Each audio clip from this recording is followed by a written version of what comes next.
नानक नाम चढ़दी कला, नानक नाम चढ़दी कला, नानक नाम चढ़दी कला, नानक नाम चढ़दी कला, नानक नाम चढ़दी कला। धन गुरु दर्शन, धन त्रिलोचन। सब ठीक हो सत्संग जी? खुश हो?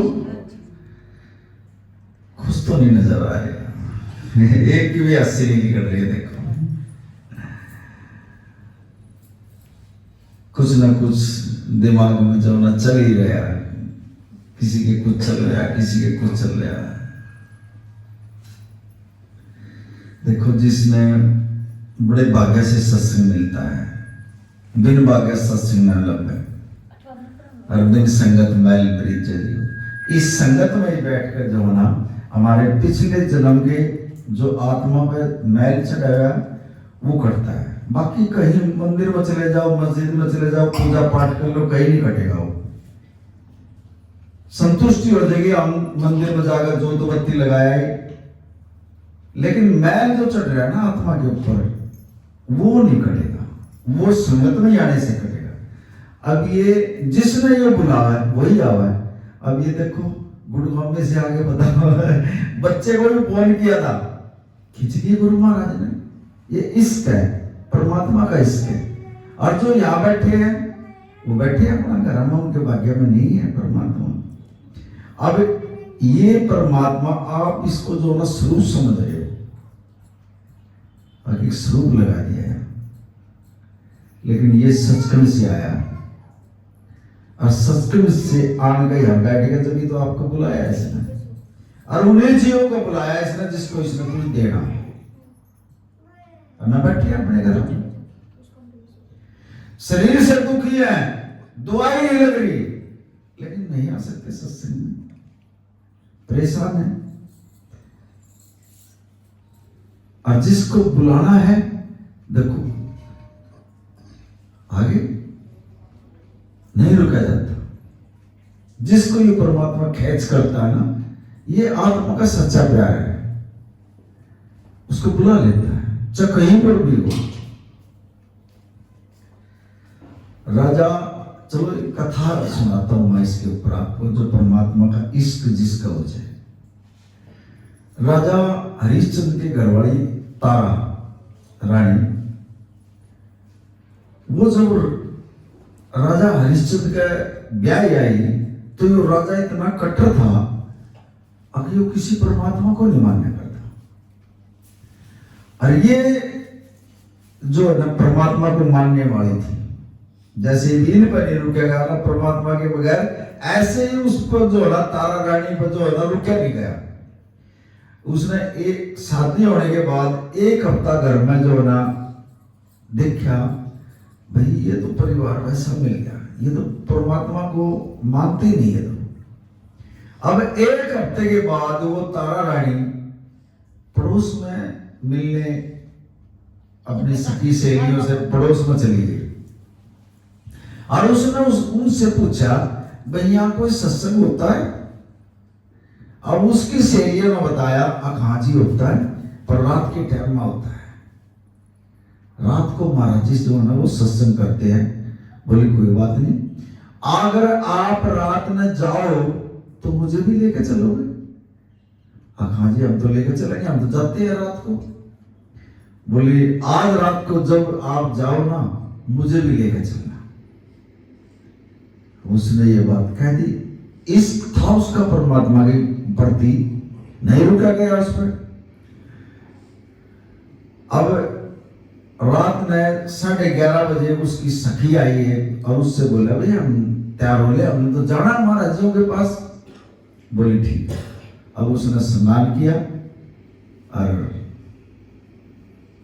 कपड़े पहन गए, उसको कह दिया तू निकल जा बाहर, ये राजा का महल है, रात के 12 बज रहे हैं, ऐसे निकलने नहीं देगा कोई। अब उसने स्नान करके और कपड़े पहन लिए, और जब वो निकलने लगी तो जो गेट पर जो पहरेदार थे उन्होंने उसको रोक लिया, तारा को। कहाँ जा रही है भाई तू? कहने लगी भाई बोलना नहीं है कभी, जो चाहिए वो मेरे से ले लो, लेकिन ना राजा को बताना और ना किसी को अपना कुछ नहीं कहना। अरे ये लो, राजा की घरवाली थी, किसी से किसी चीज की को कमी तो थी ही नहीं। अब उन जो पहरेदारों को उसने जो है ना कमीशन के तौर पर जो है ना पैसे दे दिए अच्छे, लेकिन बोलना नहीं है कभी भी, ना बताना कहां जाती है। बोला जी ठीक है। अब माया का जो लोभ दे देता है वहां तो सब कुछ झुक जाता भाई। रिश्वत दे दी उसने और वो तो रिश्वत देगा, वो जो ना पार होगी, गेट से बाहर चली। एक हफ्ता ऐसे चला, रोज के रोज ठीक रात में 12 बजे उठे, स्नान करे और कपड़े पहने और अपनी सखियों के साथ जो है महाराज जी के सत्संग। अब एक दिन रात के टाइम में राजा की आंख खुल गई और उसने देखा भाई रानी तो है नहीं महल में, कहां जाती है ये? वो महल में रुक के मारे तारा तारा, एक तारा हो तो बोल रहा कहीं। कहने लगे यार ये तो बड़ा जुल्म है। उसने पहरेदारों से पूछा बता भाई कहां जाती है ये रात को? कहने लगे जी हमने तो नहीं बेरा। नु बोला तुम गेट पर रहे और तुमने पता नहीं? सच बताओ। कहने लगे जी हमने नहीं पता। क्यों पैसे खा रखे? नु बोले कोई बात नहीं, एक राजा था, अगर हमारे पर का मोल आदमी होता ना तो उन पहरेदारों ने बड़ी जो ना वो फांसी की सजा दे देना, लेकिन राजा था, उसने बड़े दिमाग से बड़े विचार से काम करा। बोले इसको पकड़ना हमने, ये जाती कहां रात के टाइम में। अब अगले दिन उसने तो जाना था ही, फिर 12 बजे अपना नहा गए और स्नान कर गए और वो कपड़े पहन कर चली गई। और राजा न कड़ा नींद आती, उसने तो देख लिया तो रोज जा रहा। राजा ने सोची ले आज जो है इसका पीछा करूंगा। अब राजा पीछे पीछे, रानी आगा आगा अपनी सहेलियों में, और राजा उसको देख दिखे नहीं, ओट में रह गया उसकी। अब उसने देखा वो तो महाराज जी के सत्संग में बैठ नहीं जा रहा। अब राजा ने दूर खड़ा हुआ देखा भाई आवा तो ठीक जगह, चलो यह तो संतुष्टि होगी मेरी। अब उसने जो उसकी वो पैर में डालने वाले जो सैंडल ये जो बनवाए थे, साल भर में एक जोड़ी तैयार करे थे उस मिस्त्री ने, क्योंकि राजा की घरवाली थी। इतने कीमती थे वो, इतने महंगे थे, अब बहुत ज्यादा। अब उसने सोची इसका एक सैंडल ठाक ले जाऊं। अरे यार पैर से नंगी आओगी ना, जब इससे पूछो तो रात को कहां गई थी, जब पकड़ी जाओगी। अब तो मैं इसको कुछ कहता नहीं, अब तो बैठी है महाराज जी के पास है। उसने जो है ना उसका एक सैंडल ठा गया और वो घर ले गया और वो लुको दिया, इसको पता नहीं लगा। अब रानी जो है ना जब सत्संग खत्म हो लिया, जब गद्दी से मत्था टेक गया, जब बाहर निकली सत्संग से, उसने देखा भाई मेरा तो एक सैंडल गायब हो गया। और उसने संगत भी आ गई फिर बाहर, कहने लगी भाई मेरा जो है ना एक सैंडल ठा लिया और आज राजा ना पता लग जाएगा मेरा, और आज मुझे जान से मार देगा, वो छोड़ेगा नहीं मुझे, क्योंकि मैं पैर से नंगी जाऊंगी। और वो मांगेगा एक सैंडल कहां तेरा, और वो मुझे जान से मार देगा, वो मुझे छोड़ेगा नहीं। आज सारी संगत इकट्ठी हो गई, मुझे बचा लो मना, आज वो छोड़ेगा नहीं, वो बिल्कुल नास्तिक राजा है। और उसने संगत ने जो ना जाकर महाराज जी से बता दिया। कहने लगे महाराज जी आपके सत्संग में तारा सत्संग सुनने के लिए आती है रात को, और उसका एक सैंडल उठा लिया किसी ने, और उसको राजा जो है ना वो जान से मारेगा, छोड़ेगा नहीं उसको, क्योंकि वो उसको बताकर नहीं आती है। अच्छा महाराज जी कहीं से पैदा करो, वो सैंडल पैदा कर दो उसको, उसकी जान बच जाएगी। अब महाराज जी पूर्ण जो गुरु होता है ना, वो तो कह जो पैदा कर दे भाई, उसकी तो जुबान में है। उसने जो ना महाराज जी से अरदास लगाई, ये परमात्मा तेरी बच्ची है और इसका जिसा सैंडल है ना, एक दूसरा सैंडल जो ना जल्दी लग दे दो बस। अब महाराज जी ने अरदास लगा दी, इतनी देर में एक लड़का सैंडल ले गए और वो और वहां गेट पर गए, अरे भाई वो सैंडल किसका है? ऐसे ऐसे रोड़ा मचा दिया, अरे किसका भाई वो सैंडल? और वो कह लगे भाई ये तो मेरा है। बोला देख ले भाई। फिर उसने जो पहले वाला सैंडल था ना, उससे मिलाकर देखा तो सेम वैसा ही, खुद ही ऐसा ही बनाकर दे दिया। महाराज वो तो परमात्मा है जो इस शरीर में भी बनाते हैं, इतने फरमे बना रखे, उसने कोई फरमा नहीं मिलता ही हो। एक सैंडल बनाने में क्या लगा था परमात्मा का, बताओ? ऐसे बना दिया उसने। अब वो तारा जो ना लेकर पैर गए और वो चल पड़ी और आ गए अपना सो गई। अब तड़की सुबह के टाइम में राजा उठा और देखता हूं उसको, बुलाता हूं। और वो तो दोनों उसको बुलाया, और वो दोनों सैंडल पा रही। अब राजा कहने लगा एक सैंडल कहां तेरा? ये कहां से लाई तुम? बोला मेरे तो गुरु ने दे दिया। भैया साहब कारीगर कौन सा जिसने 10 मिनट में जो सैंडल बना के दे दिया? मेरा जो यो कारीगर था इसका बनाने वाला, उसने तो 1 साल में तेरी एक जोड़ी तैयार करी थी और ये 10 मिनट में तैयार करके दे दिया। ऐसा कौन सा मिस्त्री है तेरे पास? कौन सा कारीगर है वो?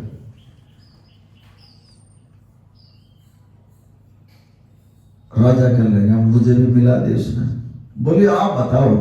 कहने लगा एक सैंडल तो मैं चुरा कर ले आया था रात को तेरा। अरे मैं तो तेरे को पकड़ने के चक्कर में था, तू जाती कहाँ है?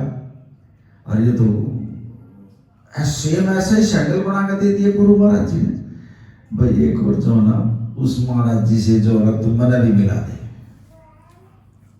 कहने लगी चल। अब अगले दिन रानी भी और राजा भी दोनों जो सत्संग में चले गए। महाराज जी कहने लगे आओ राजा साहब अखा गए जी। अका आपने जो ना इसका सैंडल जो ना 10 मिनट में तैयार करके दे दिया। अब वो परमात्मा ने दिया, मैंने कुछ नहीं दिया। इसने आप लेके उठा गए इसका, इसने डर था, आप बिल्कुल नास्तिक थे। अरे या कहने लगी मेरे मुझे जान से मारेगा राजा। मैंने जो है अपने परमात्मा पर अरदास लगा दी, परमात्मा के तो कुछ भी नहीं लगा, मैं 10 मिनट में तैयार करके दे दिया। वहां से जो है इसके विचार बदले थे, वहां से सत्यवादी ये राजा बनना शुरू हुआ था। जब इतना हम गुरु के पास नहीं जाते ना, इतना ज्ञान नहीं होता। गुरु क्या है? ज्ञानी तो है, लेकिन हम विश्वास नहीं करते गुरु पे। घर में कलह कलेश, महाराज जी से कहता महाराज जी कलेश है, लेकिन करना पड़ता, अपने आप ही कुछ कर्म करना पड़ता है। मैं किसी घर में चला गया, नाम नहीं खोलूंगा मैं, और वो उसकी पूरी करेगा। लेकिन सुबह उठा भी जावा किसी से, निंदा चुगली इनमें तो ध्यान न होगा। आपको इसीलिए भेजा परमात्मा ने, शादी करवाकर बच्चे पैदा कर इस संसार में बच जाओगे। उस परमात्मा को भूल गया जिसने आपको भेजा, जिस आप वचन देगा है उस परमात्मा ने, ये परमात्मा मैं तेरा नाम भी ले लूंगी, तेरा नाम भी जपूंगी। आप उसको क्या मुंह दिखाओगे जब जाओगे हमसे? आप टेंशन में हो सारे के सारे, अकाउंट बिल्कुल खाली पड़े आपका, बताओ।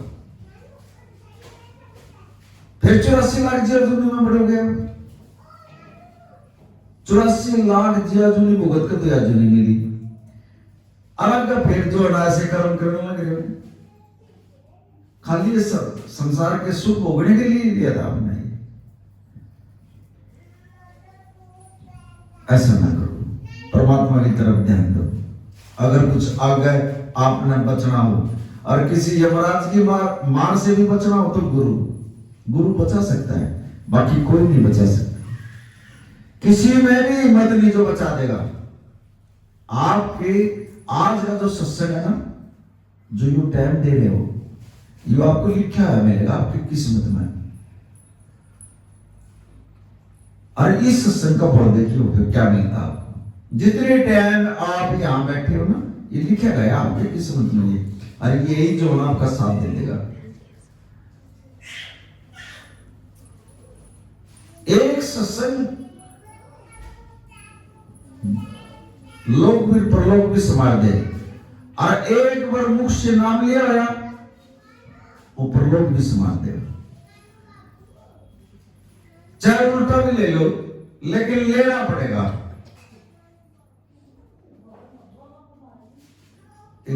दो भाई थे एक बिल्कुल नास्तिक और एक परमात्मा को मानने वाला वो जो परमात्मा को मानने वाला था ना वो तो रोज 5-4 आदमी लंगर पानी करवाओ अपने घर ले आकर संतों को भी वैसे भी कोई मिल जाए और एक मैं तो मानता ही नहीं परमात्मा ने वो गाली देवे और उस जो परमात्मा को मानने वाला था ना वो उसका ये नियम था भाई कोई भी संत महात्मा है जब उसको खाना खिलाएगा जब मैं खाना खाऊंगा ना मैं खाऊंगा नहीं ये वचन ले रखा था उसने 4-5 दिन जो ना बारिश हो गई कड़ी और कोई आया नहीं जीवन वाला और वो भूखा मर गया बेचारा अब बच्चे कहने लगे तो मरेगा भाई कोई बारिश इतनी पड़ रही है कोई रोटी खाने वाला नहीं आया अब कोई रोटी खावा तो वो रोटी खावा 5वें दिन इतना पानी भर गया उसमें जो ना संत आने लगे और उसके बच्चे छत पकड़े और उन बच्चों ने लिए देख में और वो तो संतान लग रहे पानी में गए ले उनको पकड़ कर लंगर खिलाएंगे उनको अब उन्होंने जो ना लंगर उन संतों को लंगर खिलाया और फिर उसको खिला दिया भाई इसको बंद करवा दे 5 दिन बाद जो ना आज इसने ये लंगर पानी खाया और मैं तो खत्म हो जाता अब वो जो नास्तिक था ना वो भी आ गया वहां बोले यार हमारे घर में जो ना इतनी पब्लिक इकट्ठी हो रही है क्यों हो रही है बोले यार 5 दिन में इसने लंगर खाया गुरु महाराज जी का ये तो मर गया होता और वो संत वही थे अब उनमें एक संत जो ना कमाई वाला था और उस संत की नजर पड़ गई उस बच्चे में कहने लगे भाई तू इसका भाई है कहां जी बोला तू परमात्मा को नहीं मानता पता वो संत क्या को है ना वो उसका भाई बोला नाम के मेरा साला लग गया सीधा मुझे बोला नाम के मेरा साला लग गया और वो सब संत सा लगे यार ये तो अच्छी बात करी इसने राम भी कह दिया और गाड़ी भी दे गया बोला चलो वो संत समझदार पकड़ गया उसकी बात को बोला चलो एक बार तो राम बोल लिया था एक बार तो अपने तेरे मुख से नाम निकल गया तो दोनों का दाम था एक बार ही नहीं बोलो अब वो संत कहने लगा चल कोई बात नहीं पुत्र ने एक बार यही कह दिया ना राम मेरा साड़ा लग गया जा कुछ दिन 1 हफ्ते के बाद तेरी डेथ होगी जा वचन देकर जाता हूं और यो नाम जो है ना यू काम आओगा तेरे बोला जी कैसे आओगा अब जब तू ऊपर जाओ ना यमराज तेरा पकड़ कर ले जाएंगे और नरक में ले जाएंगे क्यों तेरा अच्छा काम तो कर ही नहीं रखा सारी जिंदगी गलत ही बोला तेरा अपने मुंह से जो भी बोला लेकिन लास्ट टाइम में जब धर्मराज के पास जाओ ना और यो लिखा आएगा तेरे सामने लिस्ट आओगे निकल गए और वो धर्मराज ने कहा भाई तेने गाली तो दे रखी है राम के मेरा साड़ा लग गया नुकर लिखा मिलेगा यो बात ने और तूने कह दिया भाई मैंने जो नहीं मैंने जिंदगी में एक बार राम का नाम बोला, मैंने इसकी कीमत दे दो, जो मैंने एक बार राम का नाम बोला, बस ये बोलते हो। बोला जी ठीक है। संत ने उसको समझा दिया। अब 1 हफ्ते के बाद उसकी डेथ हो गई, और जब वो ऊपर ले गए उसने यमराज पकड़ के ले गए, और जब वो धर्मराज के पास गया कहने लगे इसको नरक में घेरो इसने नरक में ना, तो बहुत गलत बोला, ये अच्छा नहीं बोला। अब वो अड़ गया वहां पर भी, मैं बोला नरक में कैसे ले जाओगे मुझे, अकोर तेरा तो किसी के लिए अच्छा ही नहीं करे। और उसके बाद ध्यान आ गई, अरे महात्मा जी ने कहा आदत वही, एक बार तो मेरे मुख से राम का नाम लिखा था सारी जिंदगी में, और उसने कहा था कि इसकी कीमत मांगती है। अब उसने कहा धर्मराज जी मैंने सारी जिंदगी में एक बार राम का नाम लिया, मुझे उसकी कीमत चाहिए। और वो उसकी लिस्ट भी आ गई। धर्मराज कर लगे यार तेरा राम का नाम तो लिया, तेरा तो गाली भी दे रखी इसमें, ये लिखा आ गया तेरा तो सारा, अगर राम के मेरा साड़ा लग गया तेरा तो ये बोल रहा क्या, नो बोले मैंने राम का नाम तो लिया है, अखा लिया, पर इसकी कीमत दे दे मुझे जा। अब धर्मराज चब्बे में पड़ गया, नो बोले भाई पहला केस आया हमारे तो एक बार राम का नाम लिया, इसकी ये कीमत मांगा भाई, मैंने तो इसका मेरा ही बेवकूफ कर दे, इसकी कीमत बता।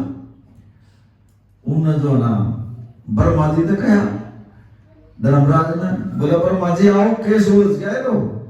बोला क्या हो गया, आगे एक बार जिंदगी में नाम लिया और गाली देगा बोला, और इसकी कीमत मांगा है। और वो ब्रह्मा जी कहने लगा भाई इसका तो मैंने भी नहीं मेरा क्या कीमत हो इसी एक बार नाम लेने की। शिव जी दौड़ा चल, और वो शिव जी दौड़ा चले गए। शिव जी का लगा भाई इसका तो मैंने भी नहीं मेरा, इसकी ये तो पहला ही केस आया। बोला विष्णु दौड़ा चल रहा भाई, विष्णु दौड़ा चले गए। अब जब वो 3 तो वहां हो गए, धर्मराज हो गया, वो बंदा हो गया, 5 जने हो गए। उन्होंने शिव जी विष्णु भगवान ने भी कह दिया, कल लगे मुझे जो ना एक बार नाम बोले परमात्मा का, और इसकी कीमत दे दो बस। अब शिव जी तो शंकर कहने लगा हुआ, और शंकर ब्रह्मा कहने लगा हुआ है, और धर्मराज उनके कहने लगा हुआ यार ये तो अच्छा फंस गया तुम गाया, इस एक बार नाम बोलने की कीमत क्या है, कैसे करें इसका हिसाब किताब, कैसे इसकी कीमत देवा। नाम की कीमत बता रहे हैं हम। शिवजी महाराज कह लगे भाई इसकी कोई कीमत नहीं, इसने जो ना बैंकुट में भेज दो इसने बैंकुट में, मतलब स्वर्ग में भेजो इसने। उसको जो ना स्वर्ग में चले गए। अब बड़ा महात्मा बैठा था, वही महात्मा कहने लगा आ गया ना, कहाँ आ गया, अब यही बैठा रही ये जा। अब वो यमराज जो ना बाहर खड़े रहे। अब मैं बाट देखा, थोड़ा टाइम था उसका तो स्वर्ग का, एक बार नाम बोल लिया था परमात्मा का। वो बाहर खड़े खड़े बाट देखा, कुकरी बाहर लेकर का और इन्हें पकड़ कर ले जाना नरक में गिर गया।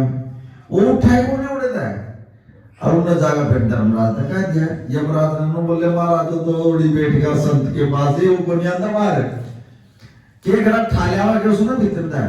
संत कर लगा उसके उसमें न बढ़ जाइए भाई, उड़ा तो मेरे वहां सत्संग में नहीं पढ़ सकते हम, सत्संग में तो भाई थारी मैं भी भीतर जाऊंगा और तुम भी भीतर जाओ। धर्मराज जी का लगा मतलब संत के सत्संग में नहीं पढ़ सकते हम, ये वचन है। बाहर से आप कुछ भी कर लें, लेकिन अब ये जो आप बैठे हो ना, ये किला है और ये परमात्मा बैठा, 3 लोग का नाथ है गुरु महाराज। यहाँ मजाल की किसी की कुछ हिम्मत हो जाए, हम कोई कर देगा यहाँ, ये इतना बड़ा किला है। एक बार नाम लेने से जो है ना, वो बंदा जो है स्वर्ग में चलेगा। देखिए एक बार नाम लेने से, और हम यहाँ संसार के सुख भोग रहे हैं, ये किसी काम के नहीं है। सच्चाई ये है, जितने भी दुख आओगे ना वो सुख समझ लिए, अगर दुख आ गए तो वो सच्चा सुख है। हम कह देते हैं हमारा दुख आ गया, दुख आ गया, लेकिन वो दुख जो है ना अगर गहराई में जाओ ना वो कुछ सिखाया जाएगा और हमारे कर्म काटने के लिए आया वो दुख। अरे तो नुक खड़े रह नहीं तो फिर भुगतोगे कैसे? लेकिन गुरु की शरण में जाने से जो है वो कम हो जाते हैं। यहाँ तो मेरे ख्याल में गुरु का इतना है भी नहीं।